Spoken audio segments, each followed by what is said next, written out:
ഈ ഒരു ചോദ്യം എങ്ങനെ ചെയ്യാമെന്ന് നോക്കാം. ഇത്തരം ചോദ്യങ്ങൾ സോൾവ് ചെയ്യാൻ ആദ്യം ചെയ്യേണ്ടത് രണ്ട് സംഖ്യകളും ഒരേ രൂപത്തിലേക്ക് മാറ്റണം. അപ്പോൾ ആദ്യത്തെ സംഖ്യ എത്രയെന്ന് നോക്കാം.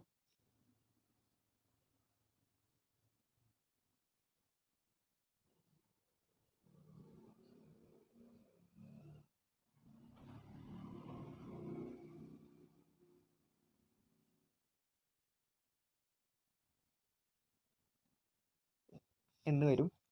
രണ്ടാമത്തെ സംഖ്യയായ 2/5 നമുക്ക് 4/10 എന്നും അതിനെ നമുക്ക് 0.4 എന്നും എഴുതാം. ഒന്നാമത്തെ സംഖ്യയേക്കാൾ എത്ര കൂടുതലാണ് രണ്ടാമത്തേത് എന്നാണ് ചോദ്യം.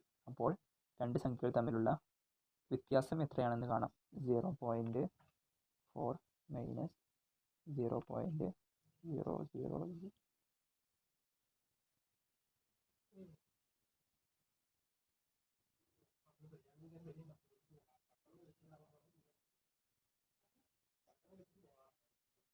അപ്പോൾ ആൻസർ നമുക്ക് കിട്ടിയത് ഓപ്ഷൻ ഡി ആണ്.